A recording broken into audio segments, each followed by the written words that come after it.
नमस्कार। News our के खास कार्यक्रम मुद्दा ऑन टाइम में आपका स्वागत है। मैं हूं देवेंद्र कुशवाहा। एससीओ की बैठक में भाग लेने पहुंचे पाकिस्तानी विदेश मंत्री बिलावल भुट्टो के बीच दूरियां साफ नजर आईं। बैठक से पहले विभिन्न देशों से आए विदेश मंत्रियों का भारतीय अंदाज में नमस्ते कर स्वागत कर रहे भारतीय विदेश मंत्री एस जयशंकर पाकिस्तानी विदेश मंत्री बिलावल भुट्टो का दूर से ही हाथ जोड़कर स्वागत किया। बदले में बिलावल ने भी हाथ जोड़े, लेकिन फोटो खिंचवाते वक्त दोनों के बीच की करीब 2 फीट की दूरी दिखाई दी। इतना ही नहीं, इसके 10 मिनट बाद आतंकवाद के मुद्दे पर पाकिस्तान और चीन का नाम लिए बगैर जमकर लताड़ लगाई। एक रिपोर्ट देखिए, फिर चर्चा भी करेंगे। एससीओ की 2 दिवसीय गोवा में शुरू। एससीओ देश के विदेश मंत्रियों की बैठक। चीन और पाक के विदेश मंत्रियों ने की शिरकत। भारत पाक के बीच की दिखी तलखी। फोटो खिंचवाते समय दिखी दूरी। जयशंकर ने उठाया आतंकवाद का मुद्दा। पाक का नाम लिए बगैर लगाई लताड़। कहा कोविड के समय भी फैलता रहा आतंकवाद। आतंकवाद को नजरअंदाज करना हमारे लिए खतरा। किसी ने ठीक ही कहा है कि एक दूसरे को देखकर मुस्कुराते रहिए, दिल मिले ना मिले हाथ मिलाते रहिए। एससीओ की बैठक में भारत के विदेश मंत्री एस जयशंकर जब विदेश मंत्रियों का स्वागत कर रहे थे, उस समय पाकिस्तान के विदेश मंत्री बिलावल भुट्टो और एस जयशंकर के बॉडी लैंग्वेज को देखकर साफ लग रहा था कि एक दूसरे को देखकर मुस्कुरा तो रहे हैं, लेकिन दिल नहीं मिल रहे।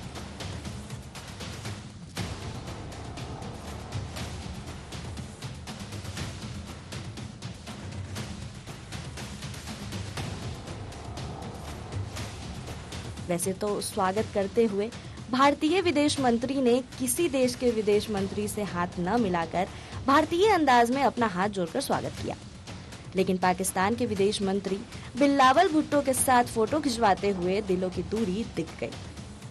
दोनों के बीच करीब 2 फीट की दूरी बनी रही। इसके 10 मिनट बाद एस जयशंकर ने पाकिस्तान और चीन का नाम लिए बगैर सीमा पर आतंकवाद के मुद्दे पर जमकर घेरा। इस दौरान बैठक में चीनी विदेश मंत्री किन गैंग और पाकिस्तान के बिलावल भुट्टो जरदारी के अलावा अन्य देशों के विदेश मंत्री मौजूद रहे। More than 40% of the world's population within the SCO, our collective decisions will surely have a global impact. Excellencies, while the world was engaged in facing COVID and its consequences, the menace of terrorism continues unabated. Taking our eyes off this menace would be detrimental to our security interests. We firmly believe that there can be no justification for terrorism and it must be stopped in all its forms and manifestations, including cross-border terrorism. The channel of finances for terrorist activities must be seized and blocked without distinction. Members need not be reminded that combating terrorism is one of the original mandates of the SCO. SCO की बैठक में S Jaishankar ने और किन-किन बिंदुओं पर बोला, graphics के माध्यम से जानते हैं। एससीओ सम्मेलन में क्या बोले जयशंकर? जब दुनिया बीमारी से लड़ रही थी, उस समय भी आतंकवाद लगातार जारी था। आतंकवाद को नजरअंदाज करना हमारी सुरक्षा के लिए खतरा होगा। आतंकवाद को फंडिंग करने वाले चैनल को रोका जाना चाहिए। इंग्लिश एससीओ की तीसरी भाषा होनी चाहिए। आइए जानते हैं एससीओ के बारे में। ये एससीओ क्या है और इसका गठन कब हुआ और इसके गठन का उद्देश्य क्या है? क्या है एससीओ? एससीओ एक आधुनिक अंतर्राष्ट्रीय संगठन है जो दक्षिणी एशिया में स्थित देशों के बीच सहयोग को बढ़ावा देने के लिए बनाया गया है। इस संगठन का निर्माण 2001 में संघाई में हुआ था। एससीओ के सदस्य देश चीन, रूस, Bharat, Pakistan, Kazakhstan, Uzbekistan, Tajikistan, Kyrgyzstan. तो एससीओ के विदेश मंत्रियों की बैठक 2 दिवसीय बैठक आज से शुरू हो गई है और आज जो विदेश मंत्री एस जयशंकर ने अन्य देशों के विदेश मंत्रियों का स्वागत किया भारतीय अंदाज में। आप तस्वीरों में देख सकते हैं कि किस तरह से उन्होंने हाथ जोड़कर स्वागत किया। लेकिन जब पाकिस्तान के विदेश मंत्री बिलावल भुट्टो वहां पर पहुंचे तो उनका स्वागत भी हाथ जोड़कर तो एस जयशंकर ने किया, लेकिन जो इनके बीच की तलखी है वो दूरियां दिख गई। अभी तस्वीरों में देख सकते हैं कि किस तरह से ये दूरी बनी रही और थोड़ी देर बाद उन्होंने बैठने के लिए दूसरी तरफ रास्ता दिखा दिया। कुल मिलाकर के देखा जा रहा है कि ये जो एससीओ की बैठक है, ये इस बैठक में बस तलखी यही नहीं दिखी। उसके 10 मिनट बाद, मात्र 10 मिनट बाद ही एस जयशंकर ने पाकिस्तान को लताड़ लगाई। बिना नाम लिए पाकिस्तान का, बिना नाम लिए उन्होंने लताड़ लगाई। उन्होंने कहा कि आतंकवाद का खात्मा होना चाहिए। आतंकवाद किसी भी अगर जो चैनल द्वारा पोषित होता है तो उसे खत्म किया जाना चाहिए। आतंकवाद हमारे लिए, अगर आतंकवाद को हम नज़रअंदाज करते हैं तो वह हमारे लिए खतरा साबित होगा। यानी कुल मिलाकर के सीधा सीधा अटैक सीमा पार आतंकवाद का रहा और पाकिस्तान पर रहा। पाकिस्तान को इस तरह से लताड़ लगाने के बाद भी अगर जो आंखें नहीं खुलती हैं तो भी स्थितियां जो हैं ज्यों की त्यों इसी तरह से बनी रहेंगी, तनाव इसी तरह से बना रहेगा और वास्तव में पाकिस्तान को खुद अगर विकास करना हो तो भी उसे आतंकवाद को खत्म करना ही होगा। आज इसी मुद्दे पर चर्चा करेंगे, आतंकवाद के इसी मुद्दे पर चर्चा करेंगे और चर्चा के लिए हमारे साथ जो मेहमान जुड़े हुए हैं, अश्वनी शाही जी बीजेपी प्रवक्ता, बहुत बहुत स्वागत है आपका हमारे इस कार्यक्रम में। जयकरण पटेल जी कांग्रेस प्रवक्ता, आपका भी बहुत बहुत स्वागत है हमारे इस कार्यक्रम में। Doctor Kirori Singh foreign expert भी हमारे साथ मौजूद है, आपका भी बहुत बहुत स्वागत है इस कार्यक्रम में। दिनेश सिंह जी राजनीतिक विश्लेषक हैं, आपका भी बहुत बहुत स्वागत है। चर्चा की शुरुआत करते हैं। सबसे पहले हम डॉक्टर किरोड़ी सिंह जी के पास जाना चाहेंगे, फॉरेन एक्सपर्ट हैं। एससीओ की बैठक हुई है और इसमें जो भी एससीओ के सदस्य देश हैं उनके विदेश मंत्री यहाँ पर आए, यहाँ पर बैठक हुई, मीटिंग हुआ, लेकिन जो तलखी दिखी तस्वीरों में पाकिस्तान के विदेश मंत्री बिलावल भुट्टो और एस जयशंकर के बीच, वो वास्तव में ये तलखी भारत और पाकिस्तान के बीच की तलखी है। ये तलखी को मिटाना किसी तरह से चाहिए, लेकिन उससे पहले आतंकवाद का खात्मा होना चाहिए, इससे संदेश दिया है एस जयशंकर ने। क्या इस संदेश से कुछ पाकिस्तान पर असर पड़ने वाला है? देखिए देवेंद्र जी, मुझे नहीं लगता कि इससे कोई बहुत ज्यादा असर पाकिस्तान पे पड़ेगा, क्योंकि संघाई कोऑपरेशन जो संगठन है वो एक इस तरह का संगठन है जिसमें द्विपक्षीय मुद्दे उतने महत्वपूर्ण नहीं होते हैं। ये बहुपक्षीय बातचीत का बहुपक्षीय संगठन है और इस बहुपक्षीय संगठन का जो प्रमुख पर्पज है वो 2 पर्पज हैं कि इस जिस क्षेत्र का ये संगठन है उस क्षेत्र में विकास कैसे हो और उस क्षेत्र की सुरक्षा कैसे हो। सुरक्षा का एक पक्ष है वो आतंकवाद है और आतंकवाद को लेके भारत बार बार ये सवाल उठा रहा है, अंतर्राष्ट्रीय स्तर पे भी और जितने बहुपक्षीय संगठन है वहां भी भारत ये सवाल निरंतर रूप से उठाता रहा है। संयुक्त राष्ट्र संघ में 90 के दशक में भारत ने यहाँ तक कहा कि आतंकवाद को लेके कोई अंतर्राष्ट्रीय समझौता होना चाहिए जिससे आतंकवाद को डिफाइन किया जाए, लेकिन वो आज तक नहीं हुआ है। तो आतंकवाद को लेके अभी विभिन्न देशों में संयुक्त राष्ट्र संघ में या दूसरे बहुपक्षीय संगठन हैं उनमें बहुत ज्यादा मतभेद हैं, इसलिए मुझे नहीं लगता कि ये कोई निर्णायक होगा। दूसरा यह है कि ये जो मीटिंग है ये विदेश मंत्रियों की मीटिंग है, ये समिट नहीं है, राष्ट्राध्यक्षों की नहीं है। तो इसका जो महत्व है वो 2 तरीके से महत्व है। एक तो इनके विदेश मंत्री आएंगे, उनसे द्विपक्षीय बातचीत होगी, जैसे चीन के विदेश मंत्री, विशेष रूप से रूस के विदेश मंत्री और दूसरे सेंट्रल एशिया के जो देशों के विदेश मंत्री हैं उनके बीच में द्विपक्षीय बातचीत होगी। तो एक तो भारत की समझ विकसित होगी, दूसरा यह है कि जो कॉमन डिसीजन लेंगे वो जुलाई में जब समिट होगी उसमें एक एजेंडा बनेगा।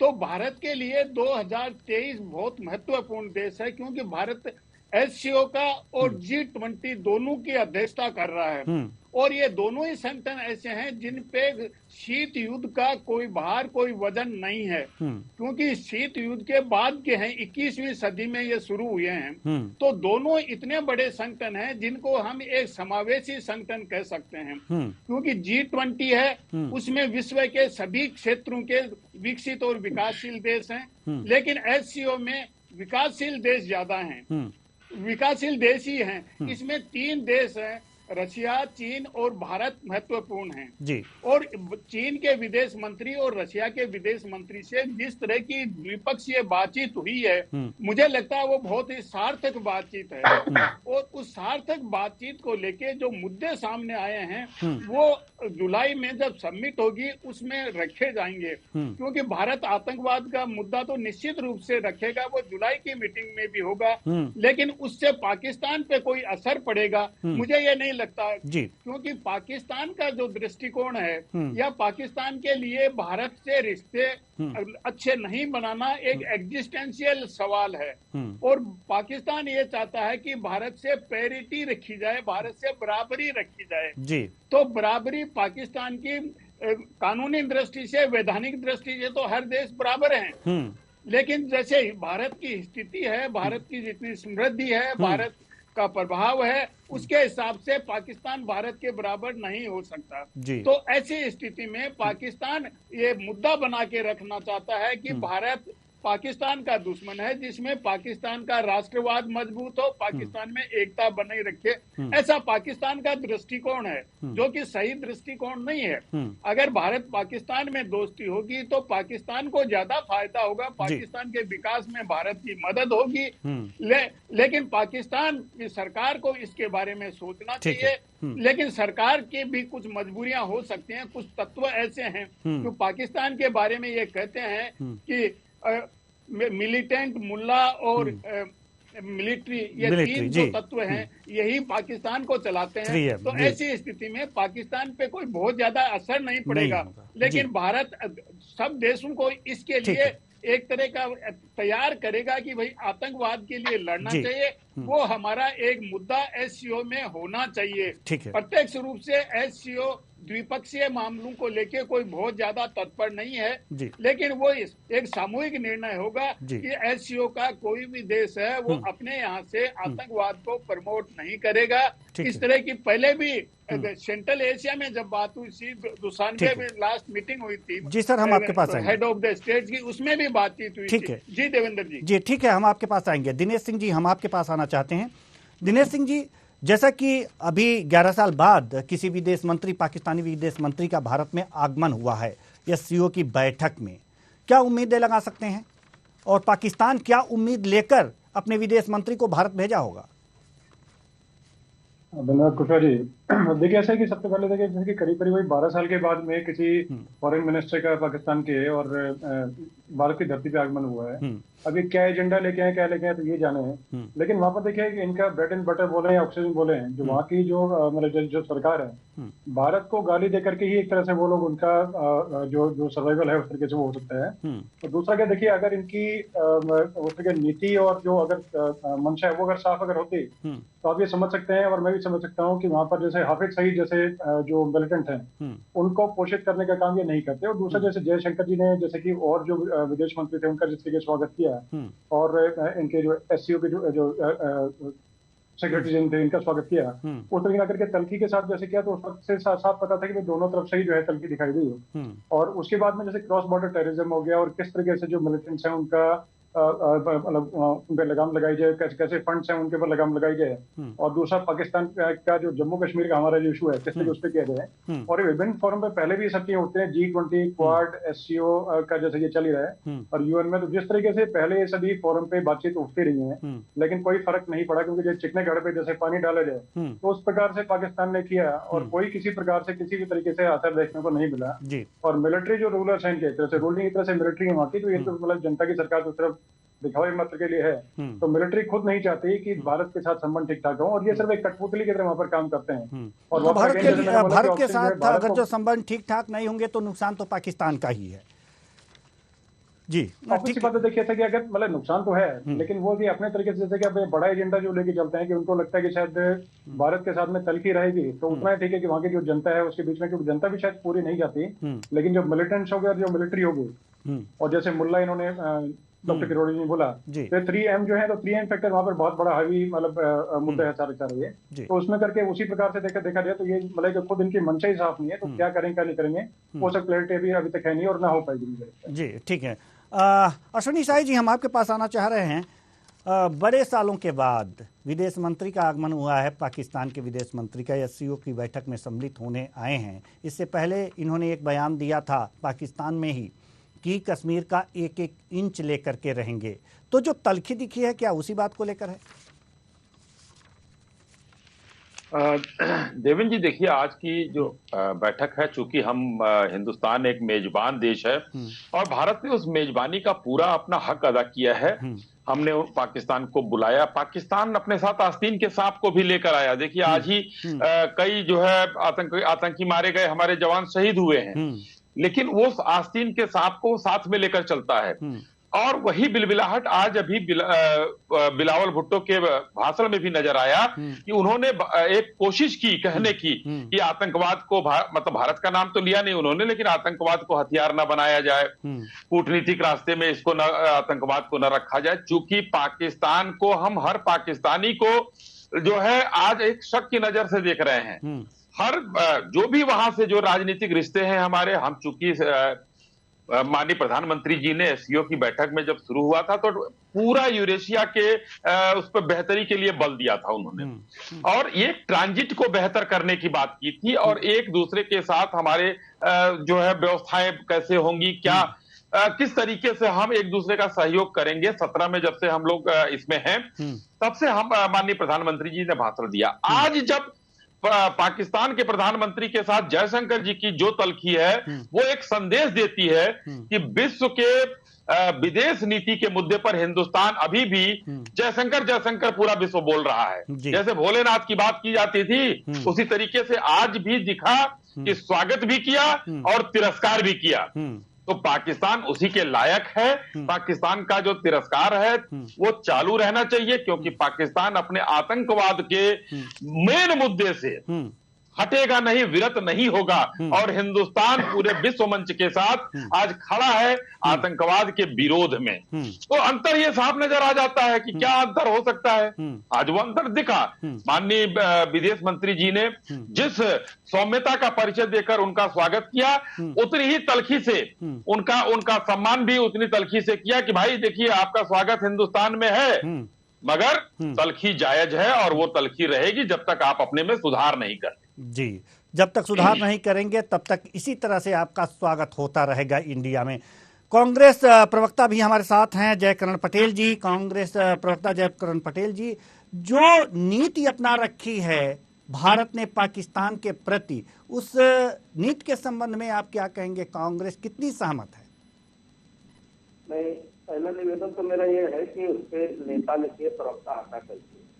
देखिए, दूसरा मेरा ये कहना है कि जिस प्रकार से आज जो विदेश मंत्रियों की बैठक हो रही है और आप लोगों के द्वारा ये बार बार बताया जा रहा है कि किस प्रकार से पाकिस्तान के विदेश मंत्री से और हमारे देश के विदेश मंत्री ने दूरी बना करके रखा, फोटो खिंचवाने में भी दूरी रखा, दिल और दिमाग से भी दूरी रखा। लेकिन इस बात से पहले ये भी सोचना चाहिए कि क्या हमारे देश के जो प्रधानमंत्री जी हैं, जिनको ये कह लीजिए कि आज हम जान पाए, आज बहुत दिनों बाद हम विदेश मंत्री के बारे में चर्चा कर रहे हैं, एक पूरा देश तो यही जानता है कि प्रधानमंत्री ही विदेश मंत्री, क्योंकि विदेश का दौरा और विदेश की नीति वही ज्यादा बात करते हैं, वही ज्यादा समझने का काम करते हैं। मैं इसका कहना चाहता हूं कि जो हमारे जयशंकर साहब ने किया उसका मैं स्वागत करता हूं। देश हित में कोई काम हो उसके लिए कांग्रेस पार्टी उनके साथ मजबूत खंभे की तरह खड़ी है। पर जयशंकर साहब को ये भी सोचना पड़ेगा कि जिस प्रकार से मोदी जी का रवैया रहा, पाकिस्तान का जो उनका प्रेम रहा, इन बुलाए मेहमान की तरफ पहुंचना रहा, उनकी माता जी को या किसी को साथ उठाने का जो छल रहा, क्या वो लगाव आज भी है या नहीं है? इसको इसको भी हमारे विदेश मंत्री को समझना चाहिए कि इसमें हमारे देश की तुलना बार बार पाकिस्तान से करके हमारे भारत देश को कमजोर करने की कोशिश ना की जाए। हम अगर जो चर्चा करते हैं तो हम चीन से बात करना चाहेंगे। चीन हमारे देश में दिन प्रतिदिन घर बनाता जा रहा है, घुसता चला जा रहा है और चर्चा हम पाकिस्तान पर करते जा रहे हैं। वो पाकिस्तान जो हमारे देश से कभी भी किसी भी हैसियत से मुकाबला करने के लिए सक्षम नहीं है और हम अपनी तुलना पाकिस्तान से किए जा रहे हैं। करना है तो एक लाइन में बताना चाहेंगे आप जी, जय करण पटेल जी, एक लाइन में बताना चाहेंगे कि जो इस समय की नीति है, विदेश नीति पाकिस्तान के प्रति भारत की, उससे आप सहमत हैं या नहीं? नहीं, हमने एक बार आपसे कह दिया कि देखिए जयशंकर साहब एक जिम्मेदार पोस्ट पर हैं।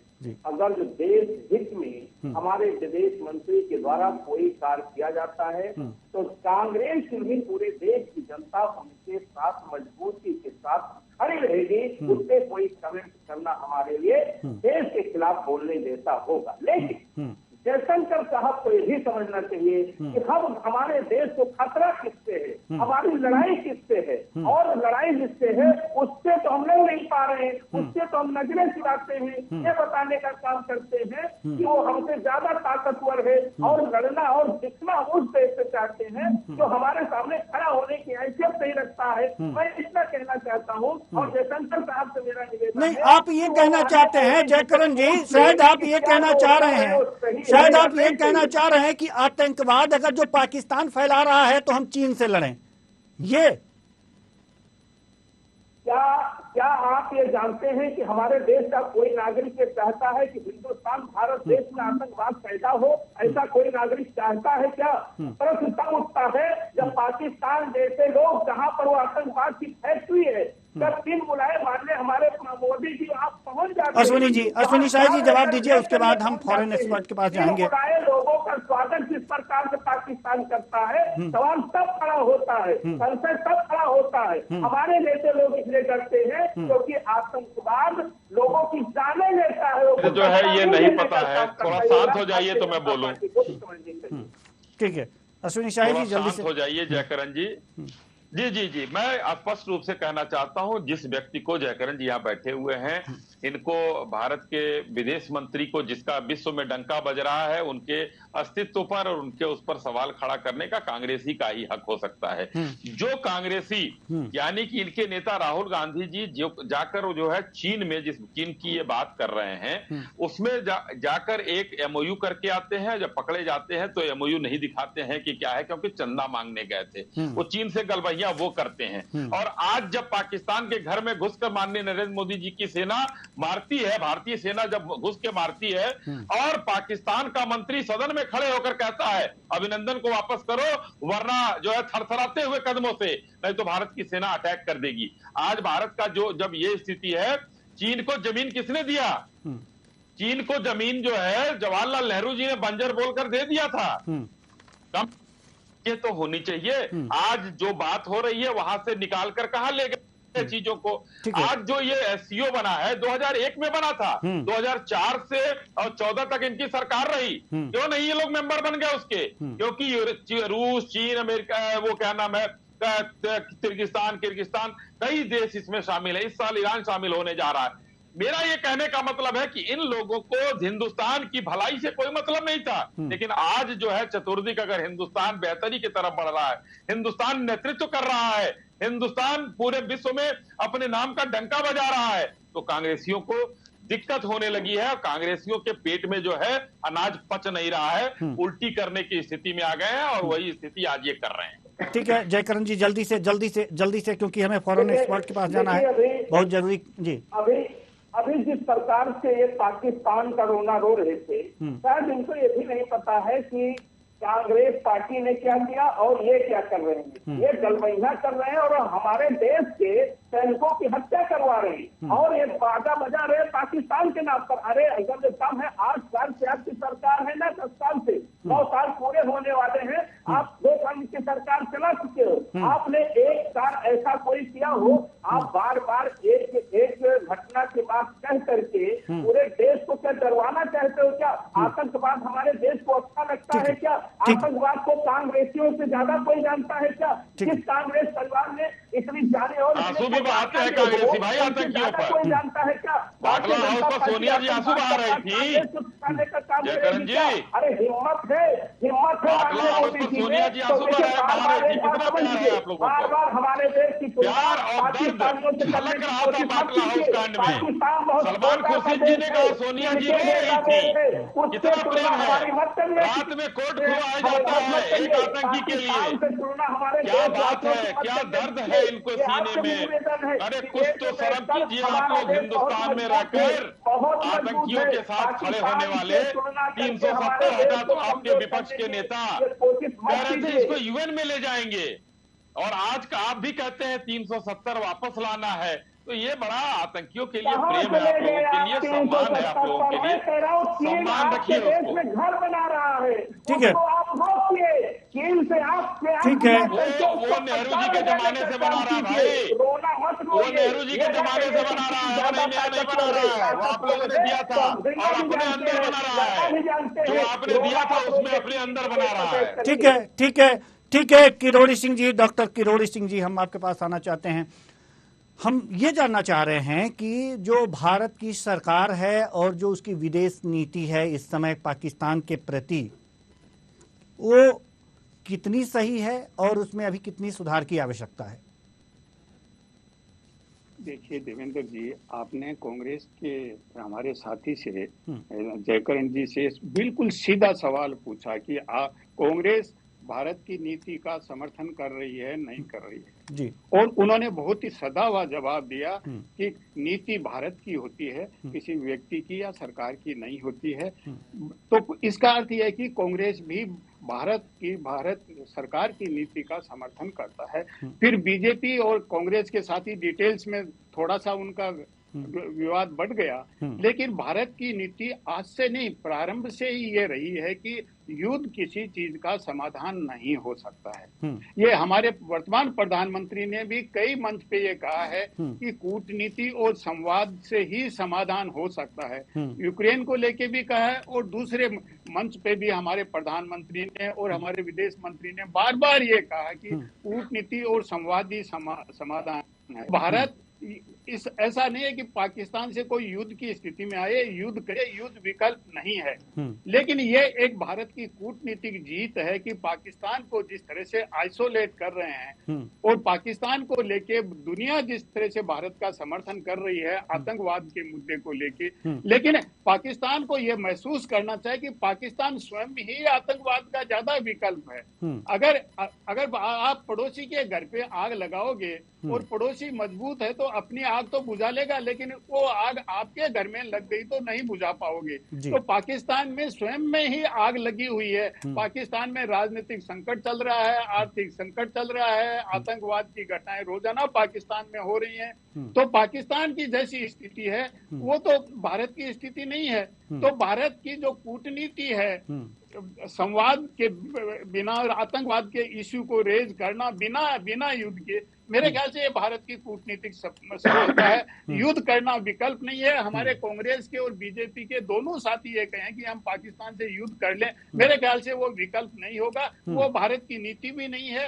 हो सकता है कि हमारे पार्टी के जो सदस्य हैं अलग अलग राजनीतिक दलों के, उनका अपना मत हो सकता है, लेकिन हमारी नीति है, जो सरकार की नीति है वो युद्ध की नीति नहीं है। और आतंकवाद के मुद्दे को अंतर्राष्ट्रीय मंच पे लाना और बहुपक्षीय संगठन है उनमें लाना। पिछली जो मीटिंग हुई थी एससीओ में, उसमें आतंकवाद के मुद्दे को जो जॉइंट कम्युनिटी थी उसमें सम्मिलित किया गया था, भारत के प्रयास से ही हुआ था। तो ऐसा नहीं है कि भारत प्रयास नहीं कर रहा है। और अब की बार भी जुलाई में जब भी एक जॉइंट कम्युनिटी होगी, निश्चित रूप से आतंकवाद का मुद्दा सम्मिलित होगा। लेकिन एससीओ का ये डायरेक्ट उतना बड़ा मैंडेट नहीं है। एससीओ का मैंडेट है जो सदस्य राष्ट्र हैं और जो दूसरे राष्ट्र हैं उनकी कैसे मदद की जाए और स्वयं का विकास कैसे किया जाए, स्वयं की सुरक्षा कैसे की जाए, जो सदस्य देश हैं और जो सदस्य नहीं हैं उनकी सुरक्षा का भी ध्यान रखा जाए। ये एससीओ का पर्पज है।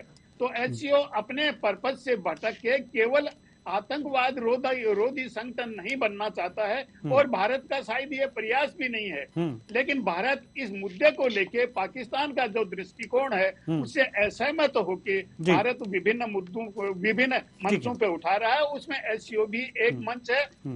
लेकिन ये G20 में भारत नहीं उठाएगा क्योंकि G20 का ये मैंडेट नहीं है। वो एक्सक्लूसिवली आर्थिक विकास, वित्तीय व्यवस्था उसको लेके है। तो भारत की कूटनीतिक सफलता है और मेरे राजनीतिक दलों के दोनों साथी उससे कहते हैं और मेरे ख्याल से दोनों साथी भी सहमत हैं कि भारत की नीति के साथ सब हम साथ हैं। हम हमारे बौद्धिक वर्ग भी साथ है, हमारे राजनीतिक दल भी साथ हैं, लेकिन युद्ध विकल्प नहीं है और इससे सभी सहमत होंगे। जी देवेंद्र जी, ठीक है। दिनेश सिंह जी, हम आपके पास आना चाहेंगे और एक अंतिम सवाल आपसे लेना चाहेंगे। आतंकवाद वास्तव में एक बहुत बड़ा मुद्दा है जिससे कि वास्तव में काफी पूरे विश्व को काफी क्षति होती है, लेकिन पूरे विश्व के देश कोई कड़ा कदम नहीं उठाते आतंकवाद के खिलाफ, कोई ज्यादा नहीं दिखाई दे रहे हैं। आखिर कारण क्या है और किस तरह से भारत इसको और अच्छे तरीके से विश्व पटल पर रखे कि आतंकवाद को पोषित करने वाले देशों पर पूरा विश्व एक तरह से बैन लगा सके?